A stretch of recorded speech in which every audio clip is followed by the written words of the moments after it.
Programa Opinião Livre, sempre com convidados interessantes, pessoas especiais, fazendo você pensar. Tenho a satisfação de receber Giacomo Balbinotto, doutor em Economia pela USP, professor da URGS, um grande nome da economia que nós temos no Brasil. Professor Giacomo, prazer revê-lo. Prazer é meu, Diego. Bom, o Brasil vive, dizem, a pior crise da sua história. Talvez algo parecido só lá na década de 30. É isso mesmo? Não, realmente, né, a grande crise, né, do século XX, né, na economia brasileira foi a década de 30, né, iniciando lá com a Grande Depressão nos Estados Unidos e afetando, né, o principal mercado, que era o mercado, né, de commodities, o mercado de café. E aí teve uma mudanças radicais na economia, né, com, eu vou dizer, políticas até keynesianas implementadas pelo Getúlio Vargas, da queima e compra do café. E a economia brasileira até se recuperou, né, com bastante velocidade, em pouco tempo, em 32 a economia já tinha voltado a crescer, diferente dos Estados Unidos, que só voltou a crescer só no início da Segunda Guerra Mundial, né, em 42, volta a crescer. Mas essa crise realmente é uma crise que é sem precedentes, né, nos últimos 2 anos, né, com queda aí no nível de atividade econômica de 9%. Mas diferente daquela crise, né, que ocorreu em 1929, que foi um choque externo devido a um problema, principalmente na economia americana, essa aqui é uma crise interna, né, provocada por um governo, né, com políticas extremamente desastrosas que a gente estamos colhendo, né, os frutos bastante amargos, né, e a recuperação que nós esperávamos para esse ano, pelo menos deixar de cair, que estava em 0,5, né, vários institutos, várias consultorias já estão revendo, né, esse crescimento, né, para 0, né, ou abaixo de 0,5. Então a gente vai amargar um 3º ano consecutivo, né, de queda do nível de renda per capita, ou seja, na realidade nós estamos ficamos nos últimos 3 anos aí em torno, né, de 9% a 10%, 11% mais pobres. Professor Giacomo, a gente vê que os americanos, a crise econômica começa lá com o Lehman Brothers, vamos dizer assim, em 2008. No ano seguinte, os americanos, houve um agravamento da crise, eles chegaram a ter 12,5% de desemprego, algo assim. E hoje eles já estão praticamente no pleno emprego de novo, 4,5% de desemprego. Esta mobilidade, esta rapidez da economia norte-americana é que é invejável. O que eles fazem lá, né? Quer dizer, eles identificaram realmente o problema. Então, na economia americana, né, o que teve problemas que a gente sabe, a gente chama de problemas no mercado financeiro, e logo depois vieram algumas leis. A anterior, né, teve um problema do mercado financeiro e fizeram, né, a questão da lei Sarbanes-Oxley, né, que comentou, digamos, uma responsabilização em termos de governança. E no Brasil, né, é diferente desse problema, assim, que é um mau funcionamento do mercado. Né? Em que sentido? Tu tem algumas políticas e essas políticas são feitas, né, não no sentido de intervenção, mas, olha, são políticas pró-mercado, digamos, uma regulação que faça com que esse mercado possa funcionar. Aqui, tu tem uma interferência muito grande, né, do governo na economia, né? Isso vem desde o tempo de Getúlio Vargas, uma interferência muito grande aqui, mas exacerbada nos governos militares, tentada se reduzir a partir do governo Collor, né? Mas ainda ficou um ranço muito grande, né, com empresas com um poder de alocação de recursos muito grande, como a Petrobras, no setor produtivo, né, e o BNDES, né, no setor financeiro, Banco do Brasil e assim por diante. E essas questões, né, levam que os recursos, eventualmente, não sejam alocados de uma maneira eficiente, mas sejam aqueles alocados por aqueles indivíduos, aqueles grupos, né, que se tornam, nós chamamos os parceiros do rei, né? Ou seja, tu não tem que ter competência técnica, tem que ter competência política para se aproximar do poder e, a partir daí, obter benesses, né, na forma de redução de impostos, subsídios. BNDES. Né, ou taxa de juros extremamente subsidiadas. O BNDES eu acho que é o porta-estandarte disso. Mas isso, né, remonta na década de 50. Se nós formos pegar todas as políticas que estavam feitas no mundo naquele período, né, e foi feito por talvez o maior liberal, um dos maiores liberais, o Roberto Campos, né, foi uma criação do Roberto que depois ele até se arrependeu anteriormente. Mas isso era uma tendência em todo o mundo, se tu for ver, com bancos, né, de desenvolvimento, e aqui também, né, foi criado, né, o BRDE, o Badesul e outros bancos que viam essa visão que o governo, né, tinha um poder impulsionador. Mas na realidade o que a gente está vendo é que, comparado a outras economias que eram pobres, né, naquele período, elas cresceram significativamente e prosperaram. Né? E o Brasil, comparado à economia mais dinâmica, ela está perdendo espaço. Ou seja, a economia americana está crescendo de 2%, 3%, né? Outros países, né, como chamado dos BRICS, né, principalmente Índia, China, isso estão crescendo, e o Brasil, né, eu digo assim, era um país que era relativamente pobre e talvez nos próximos 50 anos vai continuar pobre. É isso que a gente estava comentando, né, a ideia de tu prosperar. Então as dificuldades que tem do Brasil de prosperar, de criar novos empregos, criar novas tecnologias, para essa geração e para a próxima vai ficar muito difícil, porque é difícil criar emprego, é difícil fazer negócio, é difícil estabelecer contratos.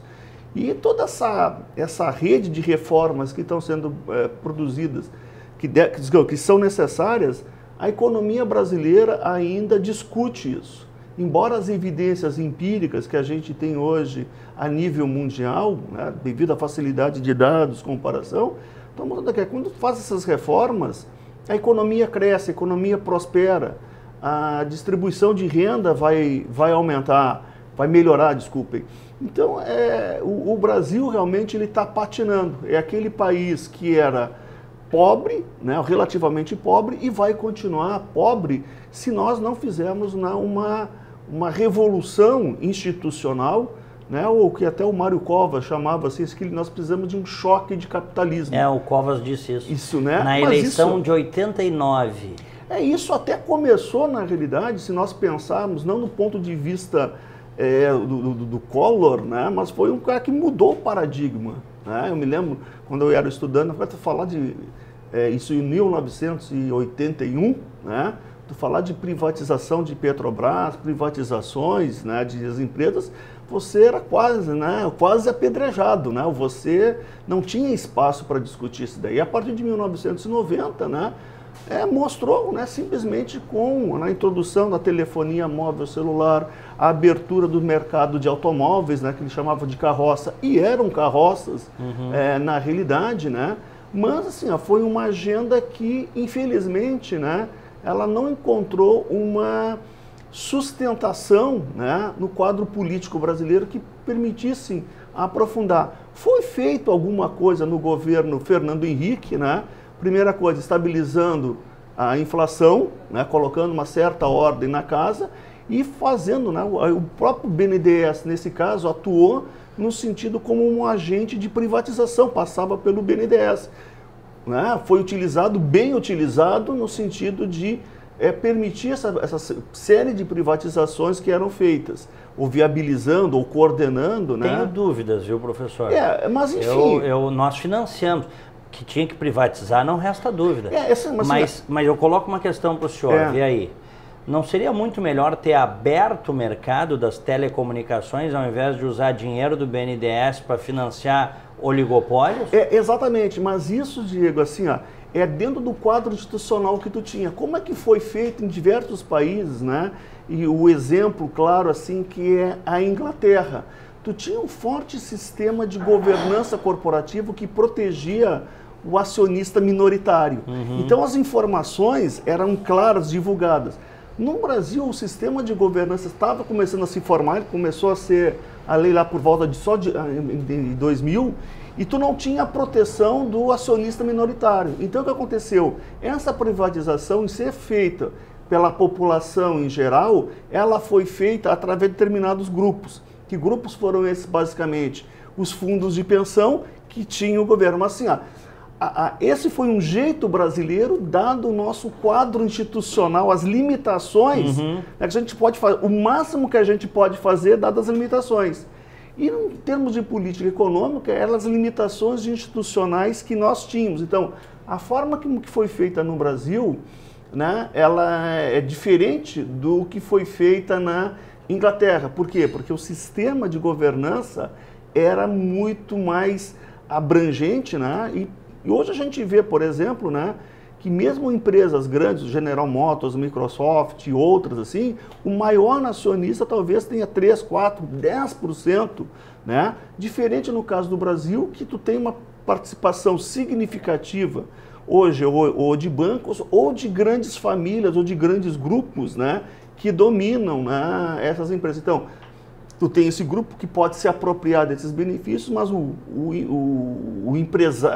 indivíduo que está ali, que coloca, né, o seu dinheiro, né, seu rico e suado dinheirinho, eu digo assim, para uma ação esperando, né, um financiamento de 20, 25 anos para sua aposentadoria, ou outros fundos de pensão mesmo assim, os resultados têm sido bastante pífios, né? Mas isso é um problema do quadro institucional, que não foram feitos essas reformas, e isso tem. Mas naquele período ali, eu digo assim, o BNDES ele teve um papel proativo, né, de promover os leilões, da forma que eram promovidos. O que o senhor está dizendo que, na sua avaliação, era o que dava para fazer? Era o que era possível fazer, dada as limitações que a gente tinha ainda. Se a gente se lembrar, na década de 90, né, quando sumiu a Constituição foi promulgada em 1988, e nós, 2 anos depois, assumiu o Collor, né? Algum tempo depois, né, acho que menos de 2 anos, ele assume, né, o Collor assume em 91. 91, né? 91, acho que passa dois anos ali, né? E vem não me lembro agora, o Itamar, né? E enfim, implementa, né, o Plano Real. Aliás, tem o filme agora do Plano Real, o senhor viu? Achei ótimo, recomendo. Eu, como economista, né, eu adorei o filme, né? Achei assim, um filme bastante didático, né, mostrando aquela situação. Porque eu tenho alunos na faculdade, estou pegando essa geração que nasceu em 94, 95, eram bastante crianças e não tem a mínima noção, né, como nós aqui, ou algum dos telespectadores, de enfrentar uma inflação que era 80% ao mês, 40% ao mês. Eu falo, né, de indexação salarial, gatilho, as pessoas não têm a mínima ideia. Correção monetária de balanço, então era um caos que a gente vivia, né, nessa situação. Então ele descreve isso aqui e as dificuldades, primeiro, os institucionais, né, de se fazer um plano. E primeiro também, a equipe que estava lá, que era principalmente a da PUC do Rio, com Gustavo Franco, Edmar Baixa, Pércio Arida, são todos economistas assim, brilhantes, com uma formação espetacular no MIT, em Harvard, com uma experiência internacional, e havia discussão, né, de como que se implantar. Mas a discussão ali do filme, né, mostra, conheço o Gustavo Franco pessoalmente, não foi um problema mais técnico. Na realidade, ele se baseou numa experiência histórica, né, do Reichsbank, né, de um diretor de Banco Central da Alemanha. Então, por quê? Porque ele passou, quem conhece ele passou assim, há 2 anos, né, nos porões de Harvard, vendo na bibliografia que era como tu tinha que se lidar com a hiperinflação. E muitas vezes foi quase uma convicção pessoal dele, da equipe, né? Claro, tinha todos ali, acho que ali contribuíram, né? Mas teve uma convicção de que aquilo deveria ser feito, daria certo, e realmente o prazo, né? E como obra de arte, obra ficcional, também tá muito boa. Tem personagens, feita, né? Alguns atores, né? Quem for ver o filme assim do José Serra, até o sotaque está muito bom, do Fernando Henrique, do Itamar, os atores eles fazem pontas, mas de uma maneira bastante competente assim, e E é uma tendência hoje, né, desse tipo de filme, como aquele da Grande Aposta, de outros, né, que tentam passar a realidade, essa realidade econômica, né, esses fatos econômicos, que a economia não é tão chato assim, na realidade vira até a obra de cinema, né? Claro. E de uma maneira bastante interessante. Professor Giacomo, do plano real até a obtenção dos ratings internacionais, dessas agências, Moody's, quais são as outras? Standard & Poor's, a Fitch. Isso, nós levamos 13 anos. Nós tivemos 13 anos de estabilidade econômica para conseguir, vamos dizer assim, o cheque em branco dessas agências. Invistam no Brasil, porque o Brasil está fazendo a lição de casa, é um país seguro. Sim. Só que Lula e Dilma botaram isso fora. Eu tenho assim, o que esse governo colocou, né, digamos assim, ele pegou, enfim, né, se nós pegarmos, quando o Lula foi eleito, né, a ideia do risco Brasil subiu às alturas, né? Era um risco altíssimo, né? Ele escreveu a carta ao povo brasileiro, que agora nós sabemos que, na verdade, ele assinou a carta, quem fez foi o Odebrecht, na delação disso, que é para acalmar os mercados, o senhor lembra? Não, sim, né? E junto com isso, né, eu não vou falar como teoria de conspiração, mas são fatos, né? Quem é que estava no mercado?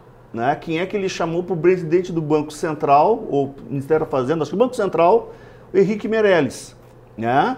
E contra todos do PT, foi uma porta do Lula. Mas assim, E o ministro da Fazenda era o Palocci, que está preso. Exatamente, mas eu vou falar do Henrique Meirelles. Tempos depois, com essa informação que eu não tinha, né? Quem é que se torna presidente do banco, né? O conselheiro, né, da JBS? Meirelles. Então, aquele, quer dizer, quem foi colocado lá, eu não sei se a gente não pode dizer que foi coincidência, mas assim, é um conjunto de coincidências. Eu lembro muito bem assim, os primeiros anos do Lula foram muito elogiados pela responsabilidade fiscal, os primeiros anos. Aí veio o mensalão ali em 2005, e como ele se salvou do mensalão, ele abriu as torneiras e foi para irresponsabilidade absoluta. Isso ocorreu, né? O que ele pegou? Ele pegou a economia estabilizada, era fato, né? E um conjunto de medidas que estavam em andamento já com privatizações, tentando acalmar o mercado com uma equipe, né, adequada. E isso é bem emblemático, não era só elogios internos aqui, era fatos, né? Se lembra... ficou famosa aquela famosa foto do The Economist com o Cristo Redentor decolando, né? Ficou uma imagem até hoje, né, de que representa o Brasil, virou o Cristo Redentor, né? E logo depois, né, acho que foi um arrependimento, colocaram aquele Cristo, né, dando uns loopings, né, enfim, né, perdido assim. Mas, na realidade, o que aconteceu foi um agravamento dessa crise, né? Você conseguiu crescer porque pegou um momento favorável, né? Principalmente com o crescimento espetacular da China, né? E o Brasil aproveitou esse crescimento na onda, né, de insumos básicos, né? Minérios de ferro e principalmente o agronegócio, gerando, né, uma quantidade de divisas. Então, o Brasil cresceu não por reformas, né, por competência interna, por aumento de produtividade. Ele simplesmente conseguiu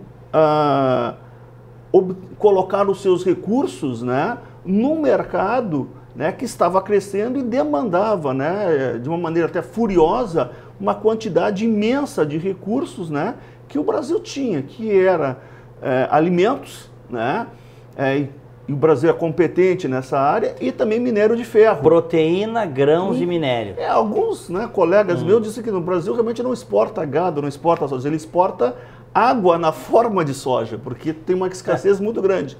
Na realidade, né, para tu criar um boi, né, a quantidade de água que tem ali, ou tu exportar uma saca, né, de arroz, de soja, então, tu tem milhões de litros de água. Então, tu está exportando água, né, na forma de alimento, claro, né, para a China. Mas o Brasil sempre foi favorável, né? E quando a China começa a desacelerar, os reflexos dessa crise, começam a aparecer. E só um parênteses, por que a China desacelerou? Chegou a crescer 10, 12% ao ano? Olha, é um período, né, de crescimento. O que acontece? Tu tira um indivíduo, né, um jovem, né, do interior da China, que ele usava enxada ou uma coisa assim, e coloca ele para fazer qualquer coisa numa máquina, a produtividade dele aumenta significativamente. Isso, né, tem um momento que você vai, né, tendo rendimentos decrescentes. E um conjunto de reformas também que vão colocando essa alocação na China ainda, né, a gente pode dizer que ela não é uma economia de mercado, é uma economia, né, com uma forte presença estatal, com uma burocracia, e ela enfrenta limites assim de não ter um mercado de capitais formado ainda. Então, na realidade, quando essa economia vai crescer, ela consegue gerar superávites, né, consegue fazer compras, mas não consegue ainda utilizar a poupança interna porque não tem um mercado de capitais forte, não tem um sistema de governança, né, de transparente, onde esse chinês possa colocar a sua poupança, né, em ações. Tu tem empresas que são americanas, né, até eventualmente aqui de calçados brasileiros, todo mundo, que utiliza uma mão de obra barata, mas ainda com baixa produtividade, né, para produzir determinados produtos, né? Mas isso vai diminuindo. E outras questões também. Tem um teto. Tem um teto, né? É normal, ela vai convergindo, né? Ela cresceu muito, mas vai convergindo, né, com outras economias que estão na área, né? Tu teve esse período de crescimento que teve na Alemanha no pós-guerra, o Japão, né, o próprio Brasil na década de 70, mas, né, esse crescimento ele cresce porque está bastante pobre. Então, tu tira alguém do campo e coloca ele para fazer num torno qualquer coisa, que ele apertar um parafuso, a produtividade dele aumenta significativa. Agora, só para a gente fechar, professor Diácono, o triste disso é que na década passada, enquanto não só o mundo, mas os países em desenvolvimento, né, cresciam a uma taxa X, o Brasil sempre atrás, sempre crescendo abaixo da média. É isso que eu estou dizendo, né, Diego? Então, por que cresceu? Porque foram feitas diversas reformas em todo o mundo, né? Ou seja, olha, imagina tu tem um país, né, um conjunto de países como a União Europeia. Apesar de todos os problemas, a saída agora da Inglaterra, assim, mas tu tem um conjunto com alto poder, com capital humano, dos melhores que tem no mundo, tu tem reformas, tu tem um mercado unificado, né, relativamente unificado, e tu pode crescer, né? Aqui o Brasil, né, quando é que os nossos parceiros comerciais que nós fazemos? Nós, Paraguai, Uruguai, Argentina, né, e agora na Venezuela, ou seja, não são economias dinâmicas. Então os nossos parceiros, a gente fala, tem parceiro com os Estados Unidos, com a União Europeia e tal, mas assim, há dificuldades, né, de aproveitar essa onda de crescimento quando houver. Mas o grande desafio realmente, né, assim, não é um problema externo, né? Um problema do Brasil é interno, né, que não aumenta a nossa produtividade. Há diversos trabalhos recentes agora, né, do IPEA mostrando que tem problemas severos, né, que não cresce a nossa produtividade, ou seja, assim, o produto por trabalhador não está crescendo. Então nós não conseguimos incorporar inovações tecnológicas, a nossa indústria não consegue ter competitividade, né, com o exterior, e isso se reflete o quê? Em salários baixos, menor inserção, né, de produtos no exterior, ou seja, a perspectiva é que nós ficamos pobres, né, éramos relativamente, e vamos ficar relativamente pobres, né, nos próximos, pelo menos, 30, 40 anos, se não for feito. Agora, isso é algo inevitável? Não, não é inevitável. A gente viu que tu teve um país praticamente destroçado da Segunda Guerra Mundial, como a Alemanha, e se reergueu. Em 1960, 70 já estava crescendo. O caso do Japão, país também destroçado pela Segunda Guerra Mundial, ou guerras de divisão na Coreia, né? E a gente viu ali, tu tem um experimento natural, o que é Coreia do Sul, Coreia do Norte, o que é Alemanha Oriental, Colônia Ocidental, ou seja, o que eu tenho trabalhado muito com alguns médicos, né? Então isso diz assim, isso é uma medicina baseada em evidência. Não é como eu vejo, como eu trato. Não, qual é a melhor evidência mundial hoje que você tem de países, experiências que deram certo? Claro, tem especificidades, como a gente comentou, institucionais, culturais, enfim, né? Mas olha, sem reforma, sem mudanças radicais, o Brasil vai continuar com o seguinte... isso é inevitável? Não é inevitável. Nós temos experiências... Mas temos que mudar o rumo. Fato. Ou se não, experiências negativas. Né?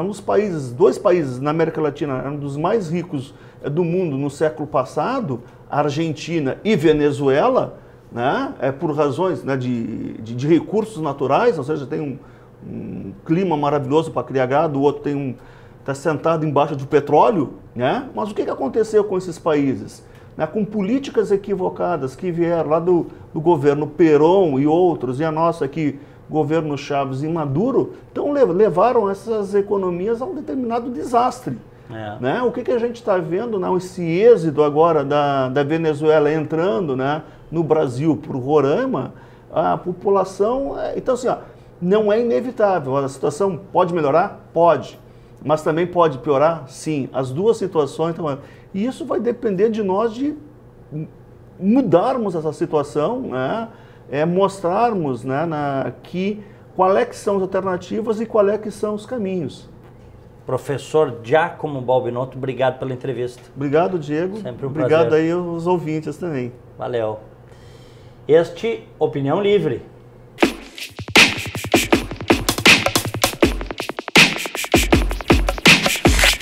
Sistema Fê-Comércio RS apresenta a energia que circula, o clima que vira, a força que rola, o aperto que passa, a ideia que troca, a gente que toca, o desejo que anda, o tanto que gera, a vida que gira.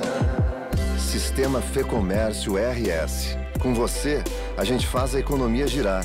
Com você, a gente faz a vida se movimentar. Ser gaúcho é preservar as tradições, é valorizar a educação e acreditar que um futuro melhor nasce nas páginas de um livro. É nossa tradição trabalhar duro, temos orgulho do suor que escorre do rosto. Ele reconforta a alma e sedimenta uma vida digna.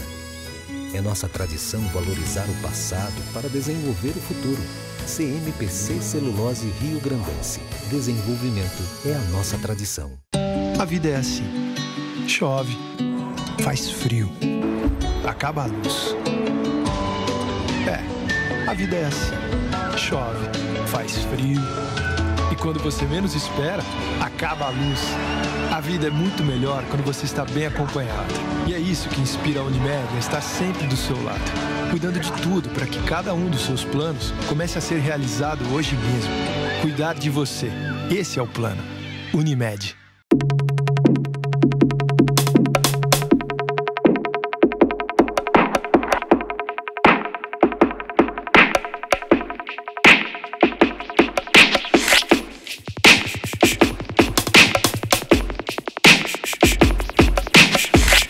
Programa Opinião Livre, hoje recebendo o médico Dr. Nilo Frantz, um dos maiores especialistas em reprodução humana do Brasil e do exterior. O Dr. Nilo está sempre viajando aí, palestrando, participando de congressos internacionais. Vem gente do Brasil, vem gente de fora fazer os tratamentos do Dr. Nilo. Que grande prazer recebê-lo, Dr. Nilo. Prazer é meu e aos telespectadores também. Quantos anos de medicina? Uau! Quase meio século. Quase. Sempre Quase na reprodução humana? Sempre na parte. Foi minha grande paixão, porque a reprodução humana, ela existiu quando eu já era residente. Residente é assim, tu te forma e tu faz curso pós-graduação, faz residência. Médico tem que fazer residência para ser especialista. E eu trabalhava com Niro Pereira Luz, que era o homem que fazia isso. Diego, era tudo empírico. Era tudo muito esquisito. A gente não sabia quase nada. Aí, quando nasceu em 1978, veja, na Inglaterra, o primeiro bebê feito em laboratório pelo Stepton e pelo cara, o prêmio Nobel, que foi o... Como Como é o nome dele? Era o bebê de proveta. Bebê de proveta. Na época se falava, bebê de proveta. O Edwards. O Edwards foi prêmio Nobel recentemente de medicina. Tardiamente, que devia ser na época, mas ele foi só reconhecido depois. Aí surgiu, então, a primeira experiência de reprodução humana. Aí que começou a andar, deixou de ser empírico para começar a ser uma coisa real, científico e mais lógico. Foi tão importante que a Associação Americana de Medicina disse: isto é uma mentira, não pode existir esse bebê. Como assim? Porque era tão inovador, era tão fantástico o que o Edwards fez, e o Stepton, que ninguém acreditava. Vamos explicar para o telespectador o que eles fizeram? O que eles fizeram? Eles fizeram 109 experiências fazendo cirurgia, retirando um óvulo do ovário, fertilizando em laboratório com espermatozoide que o homem colhia por coleta, como se coleta até hoje, e colocava então em contato em pocinhos de espermatozoide com o óvulo. Quando fertilizava, eles colocavam ele por via vaginal dentro do útero, que se faz até hoje. E fizeram 109 tentativas. Imagina operar várias pessoas até 109 vezes para conseguir a Louise Brown, que foi o primeiro bebê. Imagina o que foi a evolução disso hoje. Hoje nós fazemos uma fertilização in vitro assistida e nós temos resultado de 50%, 60% de gravidez numa tentativa que leva 2 semanas. Numa tentativa? Numa tentativa. 50%, 60% de sucesso. Não, obviamente, vamos respeitar aqui nos casos bons, porque tem pessoas que tem 10% de chance, 5% depende da idade, do desastre que possa ser a doença dela. Mas só para ver como que nós evoluímos. Quando tu me pergunta, sempre fez isso? Olha, eu tinha uma fase da vida que eu queria fazer, mas que só em 1980, e o primeiro bebê de profeta nascido no Brasil foi feito por um japonês, que morava aqui em São Paulo, foi em 1986. Nós começamos nosso serviço na universidade, que eu fui professor da Universidade Federal do Rio Grande do Sul, da Medicina, por 26 anos, e junto com o professor Ferrari, nós desenvolvemos o primeiro serviço de infertilidade do Estado, que foi dentro do Departamento de Ginecologia e Obstetrícia da URGS, do hospital, dentro da Fundação Universitária que a gente criou. Bom, dali em diante, em 1988, 90, a gente começou a olhar isso melhor. Eu fui para Berlim e conheci o Edwards, conheci pessoalmente o Stepton. E aí, Diego, aí eu me apaixonei. Disse, essa aqui é a minha paixão. Vou fazer. Aí a gente fez cada vez mais isso aí, hoje a gente está andando no Brasil todo. E nós fizemos esse simpósio. E aí eu posso falar o que é o simpósio? Por favor, foi o terceiro que aconteceu terceiro simpósio. Agora, né? Nós o fazemos cada 2 anos. O que é isso? Eu acho que... É um negócio assim, ó, só para as pessoas entenderem. É o simpósio que leva o nome do Dr. Nilo Frantz. Por que a clínica Nilo Frantz? Porque a gente tem que dar um nome. Por que eu saí? Eu pedi demissão da universidade. Eu era professor adjunto 4. Eu pedi demissão, pedi um papel e disse, eu vou me demitir porque eu não aguento mais essa burocracia aqui. Aí o professor Ferrari fez assim, rasgou na minha frente. Não vai sair daqui. Aí uma semana depois eu encaminhei para o departamento da universidade e saí. Claro.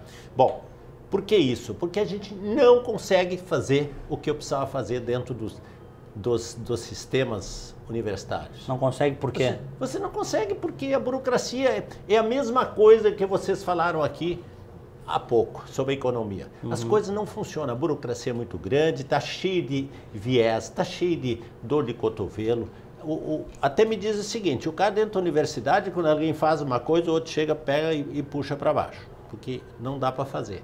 Então, tanto é que a reprodução humana pelo Estado no Brasil é uma calamidade pública. O senhor me permite um parênteses? Claro. O senhor tem quase 3 décadas dando aula aí na universidade. Eu tenho a maior bronca com o cara que faz a sua vida acadêmica desconectado do mundo real. Desconectado do que é a vida, do que é empreender, do que é prosperar, progredir. cara faz a sua vida inteira fazendo artigos desconectado de quem está do lado de fora. E infelizmente eu arrisco dizer, sobretudo na área de humanas, nas ciências humanas, doutor Nilo, eles são a maioria hoje dentro do meio acadêmico. É muito triste. Absolutamente de acordo. O que a gente teve que fazer? Sair da universidade e empreender. E aí eu fui empreender no Hospital Moinhos de Vento, que era o melhor hospital. Fui convidado para montar um serviço de reprodução humana. Que época foi isso? Que ano? Isso foi em 92. 92. A gente montou um serviço lá que não andou. Porque também o hospital é burocrático. Sim.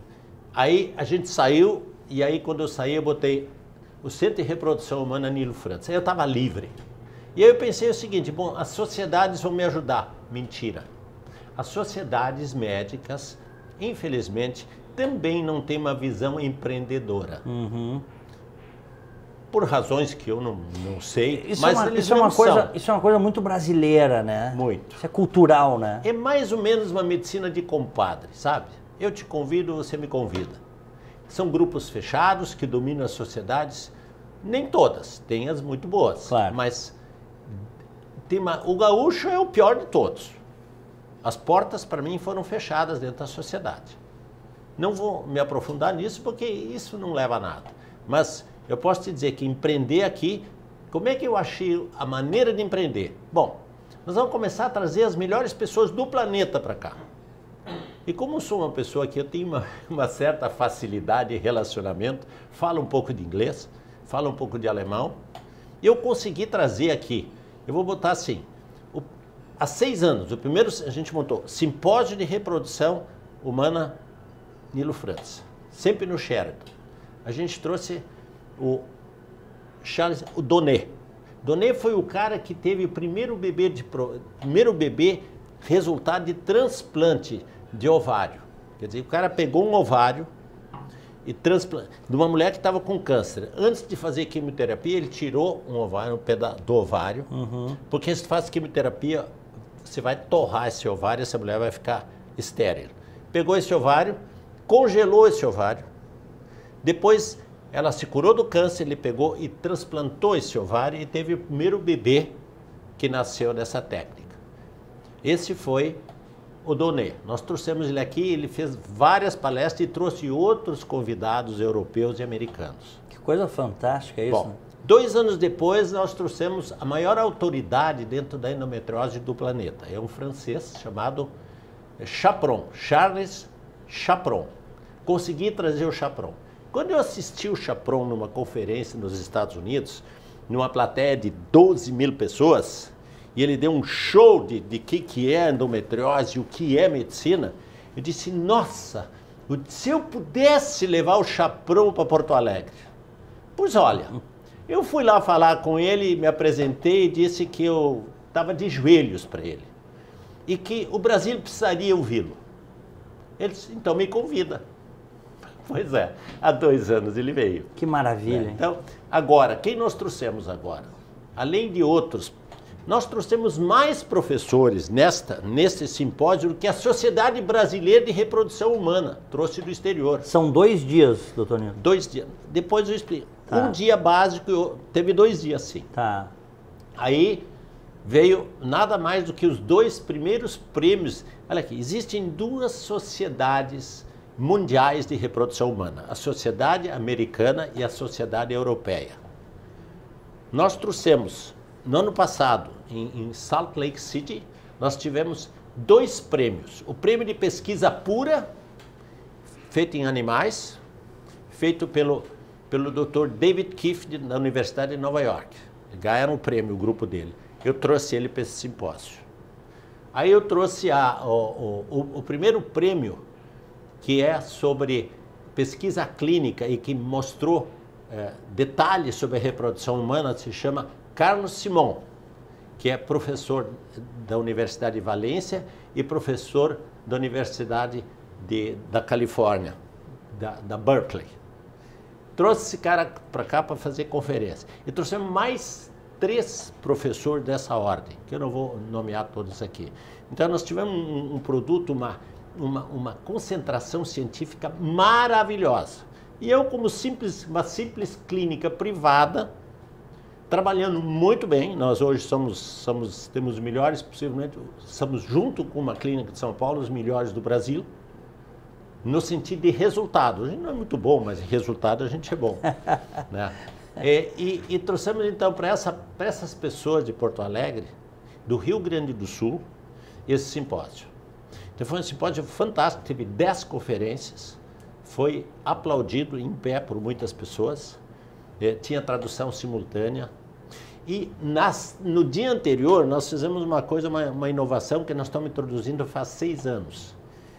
As mulheres, existe uma doença chamada endometriose, que é uma doença complicada e que atinge mais ou menos 20% das mulheres em geral, principalmente aquelas que têm filho mais tarde e que chegam nas nossas clínicas numa incidência de 50% de alterações por causa da endometriose. Quer dizer, é uma infertilidade causada pela endometriose.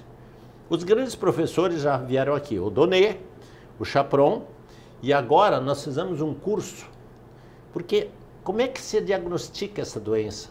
Sempre se a diagnosticou com cirurgia, chamada videolaparoscopia. Anestesia geral profunda, hospitalização, incisões, pontos. Complicado, é uma coisa complicada, mas era o que se tinha. Com o desenvolvimento de novas tecnologias, se consegue fazer esse diagnóstico fantástico através de imagem, através de ultrassonografia, porque com a evolução dos equipamentos mais modernos e a expertise dessas pessoas que fazem isso especialmente, que são os ultrassonografistas, muito top, eles conseguem fazer um diagnóstico e rastrear completamente a endometriose. Quer dizer, você não precisa mais de uma cirurgia para fazer esse diagnóstico. Isso representa economia em dinheiro, representa conforto e segurança. Imagina, você tem uma filha de 22 anos, tem muita cólica, desmaia, a mãe tem que buscar ela na escola quando tem 15 anos. A endometriose, ela dá uma dor desgraçada. A mãe tem que buscar, aí tem que fazer uma cirurgia para ver se ela tem uma doença? Isso é um absurdo. Não se faz nem por câncer isso. Então nós mudamos aqui e eu acho que o nosso grupo mudou, está mudando. Ainda se faz muita coisa, porque o paradigma das pessoas é continuar fazendo o que estavam fazendo. Porque senão tinha que ter 1000 pessoas inscritas, tinha 225 só. É difícil mudar, né? É difícil mudar. Diego, é difícil. O Brasil que eu digo.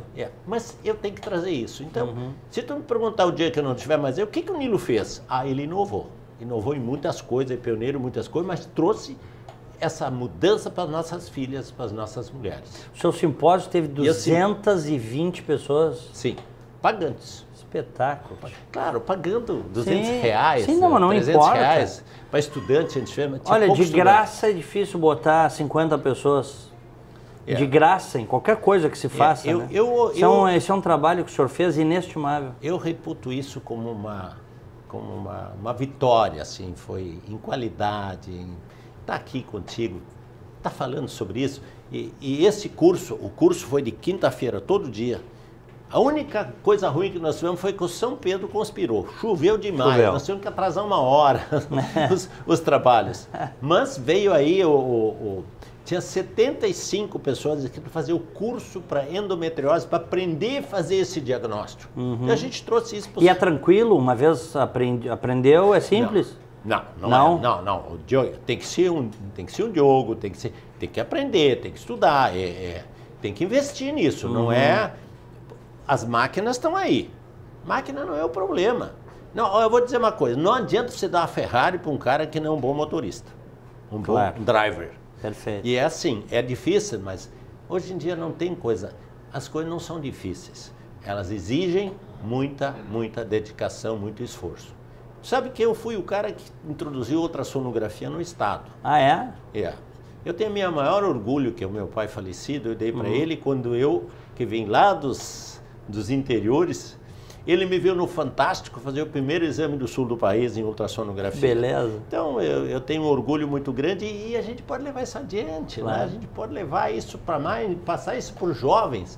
Eu diria para vocês que a coisa mais fantástica que eu vivi na sexta-feira foi ver aquela sala lotada, gente quase sentada no chão para assistir, e com predomínio de jovens. Gente de 30 anos, não... A velharada não foi. Tem alguns colegas meus, sim, claro, eu me chamo de velho, tudo bem. Eu digo que os jovens estão, eu acredito nos jovens. O meu querido cunhado, o Rachevski aqui, grande cabeça. O Roberto, ele é um incentivador também, assim, ele tem programas para educar jovens. E nós temos que educar os jovens, porque essa velharia já foi, sabe, Diego? Com todo respeito. O Roberto é o seguinte, ele fundou há mais de 30 anos o IEE, junto com outros. Não satisfeito, agora recentemente ele fundou o Instituto Atlantos, e sempre apostando na gurizada. Naquela época ele era guri, né? E agora apostando na gurizada, que é o que mais ou menos o que tu está fazendo. É que o jovem, né, doutor Nilo, ele está aberto ao desenvolvimento, ele tem menos preconceito. E tem uma geração muito boa chegando, que eu espero que possa fazer as mudanças necessárias no nosso país, né? Porque a sua geração e a minha geração, sob certo aspecto, nós falhamos, né? Falhamos. Não individualmente, né? Não, eu acho que não. Tem várias exceções. A gente não pode dizer que todo brasileiro não é bom. Dizer, os governos são esses porque somos nós. Não, olha aqui, para um pouquinho. Não somos todos nós. Eu acho que muitos são, mas muitos não são. Claro. E eu tenho uma coisa para trazer aqui que me surpreendeu. O David Keefe de Nova York mostrou um trabalho e que foi corroborado aqui pelo doutor, por um experiente oncologista aqui, que é o doutor Sérgio Rotman, que foi um coordenador, eu convidei para coordenar essa mesa de oncologia, de câncer nas mulheres. E como é que tu pode fazer uma mulher que tem câncer para tu... Em primeiro lugar, ela vai tratar o câncer, porque ela não vai morrer. Mas a segunda coisa que o médico tem que perguntar, você tem 32 anos, tem câncer de mama, você não vai... E depois que curou o câncer? Você não vai querer ter filhos, então nós temos que congelar óvulos, temos que retirar os óvulos dessa moça? Porque dá tempo, não tem nada contra isso. Nós vamos... congelar óvulos que quando ela estiver curada, ela não vai mais ter óvulos, porque a quimioterapia vai matar os óvulos dela. E aí nós vamos cuidar. Isso foi aí eu aprendi uma coisa que me assustou. Que eles mostraram que essa população que tem agora 20 anos, que nasceu depois de 90, tem 5% mais de câncer do que as outras populações. É mesmo? Gente, isso é assustador. Por que isso, doutor Nilo? Eu acho que é assim, porque tudo pode. Pode tudo é livre, pode fumar. Fernando Henrique não está querendo liberar a droga? Tá. Que é isso? Quer dizer, o cara... Poxa, eu acho que quem quer liberar a droga é maconheiro, cara. Não pode, faz mal. Nenhum médico aceita isso. Não, e destrói o sistema nervoso central. Destrói, olha aqui. O espermatozoide fica zen quando você fuma fuminho. Isso é fato? É fato. Comprovado cientificamente. Comprovado. O cara engravida menos. O espermatozoide, ele fica chapado? Fica chapado. Dá pra ver isso no microscópio? Sim. Coisa, então, hein? cara, como é que vai liberar a droga? Então, eu acho que o câncer aumenta mais, por quê? Porque o sujeito pode beber, o sujeito pode fazer de tudo. Eu tenho um filho de 18 anos. A briga que eu tenho, ele é um guri maravilhoso, sabe quando deve beber, mas acho que álcool é para de vez em quando. Nós temos que reeducar esse povo. E eu acho que essa população jovem pode tudo. Tudo pode. Pode tudo. Isso é Constituição. Então, a política, a economia, o que vocês dois falaram é fantástico. Eu escrevo embaixo tudo isso, porque é tudo a mesma coisa. Para quem não está vendo aqui, estão assistindo esse nosso papo, essa nossa gravação, o Roberto Rachevski e o professor Giacomo Balbinotto. O que eles falaram é absolutamente verdadeiro. Grandes entrevistas também. Foram entrevistas fantásticas. E nós temos... Tá, mas doutor Nilo, o senhor tem esperança no Brasil? Nós seremos um país melhor? É como disse o Balbinotto. É difícil. Não, é difícil. Dá, mas é difícil. Se não fizer, não. Claro. Se não fizer, não. Os nossos filhos, se não fizer, vão embora. Eu já tenho um filho que foi embora. E tem um outro que agora vai estar na engenharia da URGS, que quando se formar, não vai ter mercado para ele aqui. O que ele vai fazer? O que vai ficar para quem quer ser empreendedor? Vai ficar no Brasil? Então é uma tristeza. Se nós não fizermos o tema de casa, e isso é urgente. Não, e o pior não é isso, é ter que ouvir ensinarem nas escolas e nas universidades que quem empreende, quem trabalha e quem produz é bandido. É bandido, exatamente. É um explorador, é um insensível, um desumano, justamente quem gera emprego. E aí vem, por exemplo, as nossas coisas que são assim. Sabe que o sujeito, nós precisamos de banco de sêmen. Tem cara que se ele passar por uma cachumba, ele torra os testículos dele. É mesmo? Se ele tiver... Fica estéril? Fica estéril. Se o cara tiver uma cachumba aos 15 anos e tiver uma infecção nos testículos, e é específico isso para o testículo, ele fica estéril. Como é que este coitado vai ser pai? Ele precisa de espermatozoides. Ele precisa de um banco de sêmen. Tu sabia que nós não podemos pagar para alguém que vai doar sêmen? É proibido. Os alunos me ligavam, doutor Nilo, eu preciso de um dinheirinho, não posso ser doador de sêmen? Vai, tá guria, de 18, 20 anos. Não pode, pagar não pode. Pode doar, mas desde que não haja, eles usaram um termo, que não haja uma paga. Havendo pagamento, não pode, pagar não pode. Quer dizer, eu não vou brincar aqui, mas é de dizer nome feio, né? Então, é um país que está estabelecido em conceitos. Nos Estados Unidos, na Europa, pode. É óbvio. Tranquilo. Tem países retrógrados, mas nos Estados Unidos você tem um book do cara. Inclusive, tem pessoas que possam se identificar depois.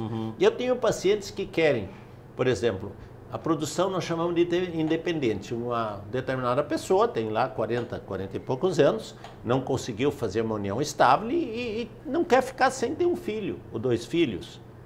Mas também não quer que no Brasil nós não podemos identificar. O doador tem que ser anônimo, sem pagamento e não pode se identificar. Então, como é que essa mãe... Mãe, quem é meu pai? Eu não sei. Não, então, quando elas querem isso, a gente encaminha, eu inclusive encaminho para 2 serviços nos Estados Unidos, um deles é o KIF, que esteve aqui, e então lá tem doadores que permitem a identificação. Fotografia e mais tarde até admite uma visita.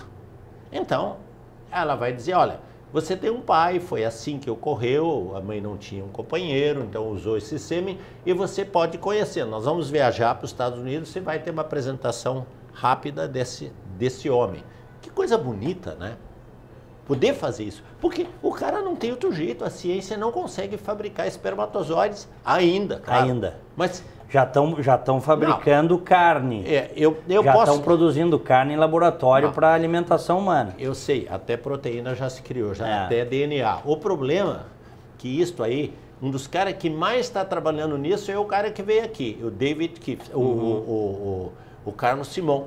O cara, ele já tem espermatozoide e ovos artificiais em animais. O problema é que você vai querer ter um filho com espermatozoide desse, e se depois o filho fica um autista?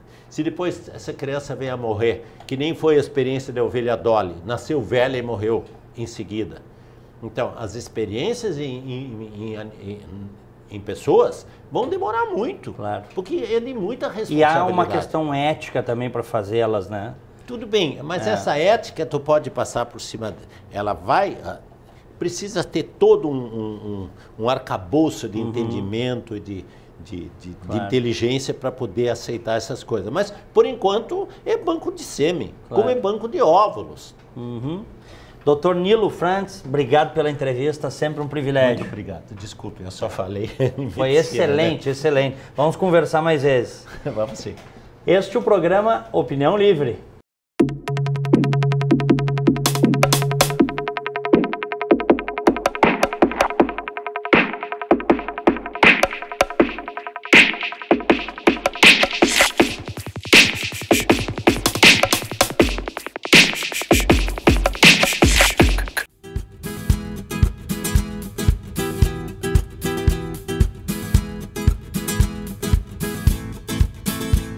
Tudo bem, Diego? Estamos aqui, mais um Café com o Lojista, novamente trazendo assuntos importantes para os lojistas. Agora com o palestrante Gerson Klein, que está vindo falar sobre a Euroshop. A Euroshop acontece cada 3 anos na Europa, trazendo novidades do varejo. É uma feira muito interessante, que trouxe as inovações que nós teremos, trazendo mudanças. O varejo muda muito rapidamente. Nós não sabemos o que vai acontecer no varejo dentro de 10 anos, podemos prever, mas não sabemos realmente. E a internet está mudando o estado de trabalhar com o varejo.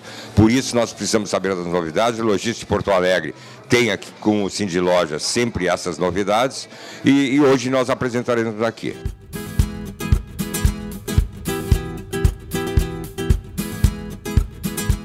Olá, eu sou a Tatiane Lucchini, sou design de consumo da empresa Point of Sale, direcionada a estratégias para varejo. E hoje estaremos com lojistas aqui no Cindy Lojas, o Café com Lojistas, onde abordaremos um pouquinho sobre a nossa experiência na Euroshop. A Euroshop ela acontece em Düsseldorf de 3 em 3 anos. E hoje alguns dos principais assuntos que iremos abordar será um pouquinho da ecoconsciência, que foi tratado muito isso durante todo o evento. Também falando da tecnologia, o omnichannel cada vez mais presente dentro dos nossos pontos de vendas e essa integração entre o ponto físico e o ponto digital dentro dos nossos negócios.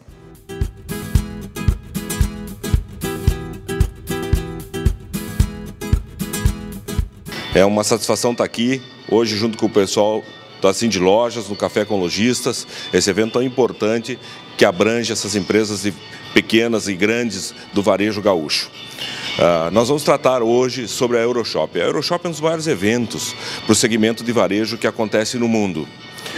Nós vamos iniciar a apresentação com uma colocação revendo como iniciou o varejo no mundo. As 3 grandes ondas, né? A primeira onda das pequenas lojas, a segunda onda da repetição, da padronização e a terceira onda que é a era do compartilhamento. Posteriormente, vamos tratar também do consumidor que está construindo uma nova jornada de compra. E nós, como varejistas, precisamos criar um novo caminho até esse cliente. É isso que nós vamos tratar hoje no Café com Lojistas. Vamos trazer muitas coisas que a gente viu de novo na Euro 2017, que só vai voltar a acontecer em março de 2020.